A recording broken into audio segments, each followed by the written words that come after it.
এখন যারা মনে করেন 2-4টে মিডিয়াতে মনে করেন নায়িকা পাবে না, টিকটকার করে আছে নায়িকা হয়েছে 2-4 জন। ওরা আসে বলে যে আপনাকে তো হিরো আলমের নায়িকা করা হয় কি হবে?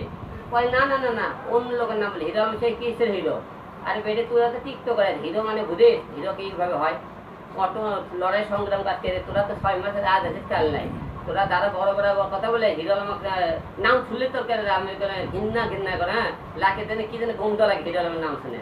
ঠিক আছে, হিরো আলমের নাম শুনে মানে ভিতর তেলে আগুনে জ্বলে যায় যে হিরো আলমের সাথে অভিনয় করে দেয়। তোদের সাথে আমিও অভিনয় করবো নাকি? তোরা কোনোদিন হাতে টানতে চাইছিলি?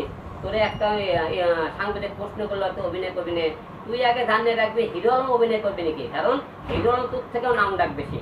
হিরো আলম 7টা সিনেমা কথা, হিরো আলম সারা ওয়ার্ল্ড আছেন, তোরা কয়জন চেনে?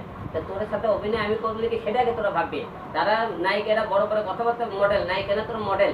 ঠিক আছে, টিকটকার তোরা তোরা যারা মুখে র্যাম শো করে বলে র্যাম শো করে আছে নায়িকা উচিত বলে, অনেকে বলে তারা লাখ তারা কথা নায়িকা হচ্ছে।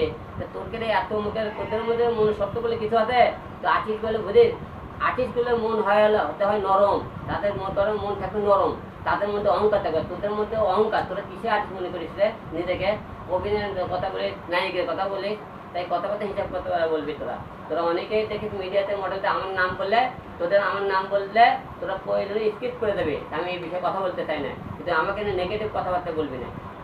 অনেকে কাজই তো দাও, তাদেরকে চলে না বাজারে হিরো আলম গালি দিয়ে, হিরো আলমকে বকা দিয়ে, হিরো আলমকে খারাপ কথা বলে, তাকে নিয়ে মনে করেন ধুয়ে দিলে দেখি 2-4 জন আমার সামবেল বাবার জন্য নামটা ব্যবহার করবে, তারা ভিউটা দেখবি।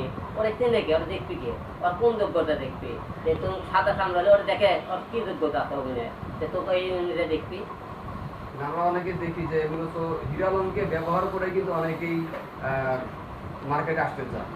এটা আসলে 100% সত্য যে অনেক মেয়েরাই আপনার সাথে অভিনয় করতে চায়, আপনার নাম ব্যবহার করে। আবার দেখা যাচ্ছে যে যখন তারা একটা মার্কেটে আসে তখন আবার আপনার নাম নিয়ে পৌঁছায়। কি বলবেন?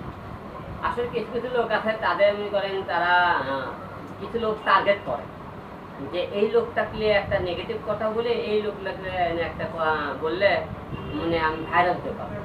তারা আমাদের মধ্যে কিছু লোক টার্গেট করে যে এই লোকগুলো একটা কথা বললে, একটা গুজব ছড়ালে পাবলিক দেখবে, এই রকম করে কিছু লোক ট্রেন্ডিংয়ে থাকতে পারে। এরা আমার নাম ব্যবহার করে আমাকে ব্যবহার করে ভাইরাল হতে পারে। একটা প্রশ্ন, একটা আপনার কল রেকর্ড ফাঁস হয়েছে এই বিষয়ে দুটো সমাজে আমি তো পরে আসছি। আসলে অনন্য মামুনের কল রেকর্ড বিষয়ে যেটা বলতেছেন আপনারা, আমাদের একটা প্রজেক্ট হচ্ছে, একটা গ্রুপ আছে, এই গ্রুপে আমরা অনেকেই কথাবার্তা বলি আমাদের যে কোনো ভালো মন্দ বিষয় নিয়ে। এখানে আমরা যে কোনো কথাবার্তা বলে যে মামুন ভাইয়ের বাসা আমাকে গৌর, সে গৌর ছেলে এসে সে আমাকে উপদেশ দিতে হবে আলম ভাই এইভাবে কাজ করলে এই দিনে তো মনে করেন আমাকে মধ্যে কত শোধ করে দেখেন। এই যে আমাকে পারিবারিক একটা গ্রুপ সেক্ষেত্রে কল রেকর্ডটা মনে করেন ভাইরাল করে মানে সাংবাদিককে দিয়ে মনে করেন এটা যদি ইচ্ছে করলে আমরা কিন্তু আমরা এই যে এক কথা বলতে এখানে ভালো কথা খারাপ কথা আমরা 10 জন 10 জন কথাবার্তা বলতে পারি। এটা নিয়ে আমরা আলোচনা, কেউ ভালো বলবে আমাকে, কেউ খারাপ বলতে দেবে, কেউ ভালো বলতে দেবে। এইটা নিয়ে তো আপনাদের বাইরে আমরা গুজব ছড়াই, আমরাই তো ভালো না। এই যে দেশের মধ্যে যে মনে করেন গুজব ছড়াই, আমরাই ছড়াই। কারণ আমরা এই জিনিসটা কল রেকর্ডটা কেন ফাঁস করার দরকার হয়? এটা পারিবারিক একটা আমরা ধরেন আমাদের গ্রুপ, এখান থেকে কেন এই কল রেকর্ডটা বাইরে দিতে হবে? কেউ ভালো চায় না বলে এটা গুজব ছড়াই।